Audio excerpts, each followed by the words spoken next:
Salut à toi, c'est Grégoire, j'espère que tu as la forme, ravi de te retrouver pour cette nouvelle vidéo.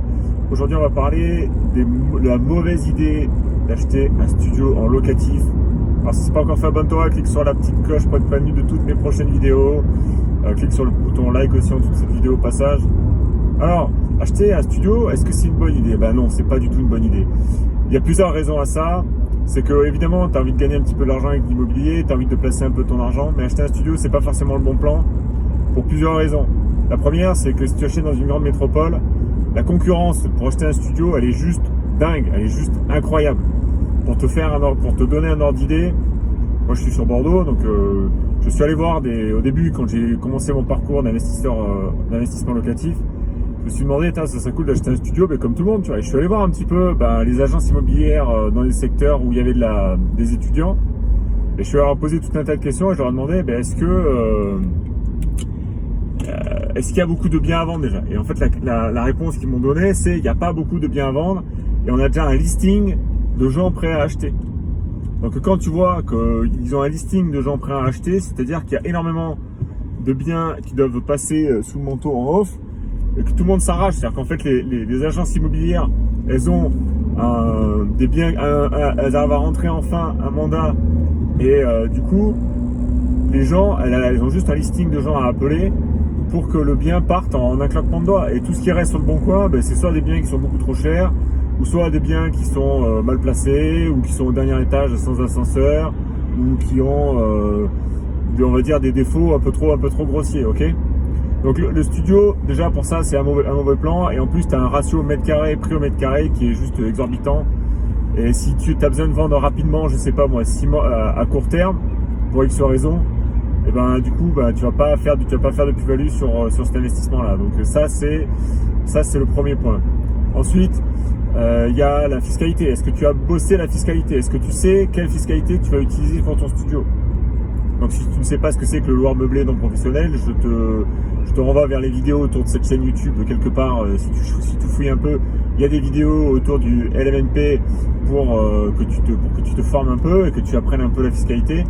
Mais si tu fais des baux en nu et que tu fais pas de travaux, si tu as un crédit et qu'en plus le crédit est supérieur au loyer, parce que c'est ça qui va se passer dans les métropoles, dans les grandes métropoles, tu vas te retrouver en cash flow négatif et en plus tu vas te retrouver avec la fiscalité. Donc là, il y a vraiment gros danger. Si dès l'année qui suit, tu vas te retrouver avec de la CSG à payer et de l'impôt sur le revenu, tu vois, ça pique un peu. À ça, on peut rajouter les frais de copropriété, parce que ça aussi c'est pareil, il faut vraiment y faire attention, les frais de copropriété.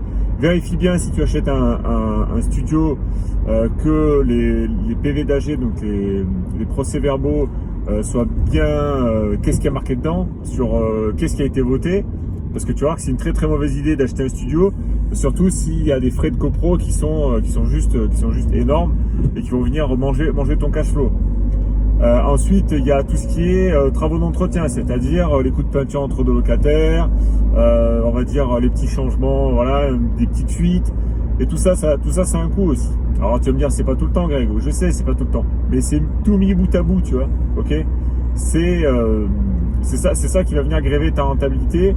Et du coup, tu vas pas gagner beaucoup d'argent. Et tu vas, en plus de ça, les studios, c'est une très mauvaise idée parce qu'il y a aussi du turnover. C'est-à-dire que quand tu vas arriver au mois de juin, quand les étudiants dont tu as signé le bail vont dire, écoutez, monsieur, je m'en vais parce que mes études sont terminées. Du coup, qu'est-ce que tu fais jusqu'en septembre, octobre avec ton bien? Avec le crédit qui court, avec les charges de copropriété qui sont tombées, et ainsi de suite. Donc c'est une très très mauvaise idée d'acheter un studio si en plus de ça tu as la vacance locative d'été. Alors pour pallier à ça, il y a une stratégie qui est assez pas simple mais que tu peux mettre en place. Évidemment, il faut que ton studio soit en très très bon état, qu'il soit meublé et décoré de façon très sympa, très moderne, très tendance, et tu peux le louer en location courte durée pendant l'été. Donc ça c'est plutôt un bon plan, c'est plutôt un super plan.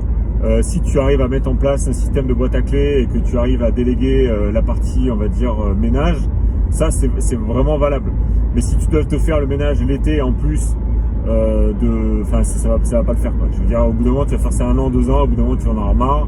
Tu vas écouter, je vends ce studio, c'est que des problèmes, l'immobilier ça marche pas, il y a des frais de copro. Évidemment que ça marche pas, parce que c'est trop petit. Tu penses trop petit, ok? Moi, j'achète que des immeubles. parce que j'essaie de viser grand, j'essaie de viser gros, j'essaie de viser des loyers importants, je mets des différés longs pour faire un maximum de trésorerie. C'est pas pour partir au Bahamas, je roule avec une voiture d'occasion. Le but du jeu, c'est de faire grossir cette boule de neige. Je ferai une vidéo d'ailleurs sur l'effet boule de neige. Je te prépare une vidéo d'ailleurs sur le sujet. Pour vraiment avoir un maximum de trésorerie pour pouvoir faire face à toutes les éventualités, les éventuels impayés, parce que ça aussi on peut en parler. Si tu achètes un studio et que tu as un crédit qui couvre et que tu as un loyer qui couvre à peine le crédit, et si demain tu as un impayé, comment ça se passe? Imaginons un cas de figure très simple. Demain tu as un studio où tu as 500 € de crédit pour 500 € de loyer, ok? Et que tu te retrouves du jour au lendemain où le locataire paye plus, et que tu te retrouves avec 500 € de crédit que la banque te prend tous les mois sur ton compte, mais qu'en face, tu n'as pas de rentrée d'argent, et que tu n'en as qu'un seul comme ça. Ben, tu es dans la merde, il n'y a pas d'autre mot, tu es dans une merde noire même, ok? Donc c'est une très très mauvaise idée d'acheter un studio parce que d'une, tu penses trop petit, de deux, il y a des charges de copro, de trois, la fiscalité, tu n'y as pas pensé, et les travaux d'entretien, tu n'y as pas pensé non plus, et tout ça parce que tu veux juste placer ton argent et que quelqu'un t'a dit l'immobilier c'est sûr, l'immobilier c'est une valeur refuge, l'immobilier c'est quelque chose de sympa, comme ça on peut placer son argent sans risque. Non, c'est faux. C'est faux parce que stratégiquement, tu n'as pas pensé à toutes les éventualités, ok? Donc si tu as payé ton bien cash et que tu n'as pas de crédit en face et tu as un impayé, tant mieux pour toi. Mais si tu as un crédit en face et que du coup tu as un impayé, ben là pas bon, ok? Donc voilà. Écoutez, c'était la vidéo du jour. Donc très mauvaise idée d'acheter des studios, mais en tout cas j'en achète pas. Ou alors si j'en achète, c'est par lot via des immeubles. Clique sur la petite cloche pour être prévenu de toutes mes prochaines vidéos. Mets-moi un pouce aussi en dessous de cette vidéo. Mais dis-moi dans les commentaires ce que tu en penses. Est-ce qu'il y a des choses que tu fais ou est-ce qu'il y a des erreurs que tu as déjà commises en achetant un studio? Voilà, dis-moi tout ça dans les commentaires. Je te dis à très vite pour une prochaine vidéo. Bon cash flow, à plus, ciao ciao.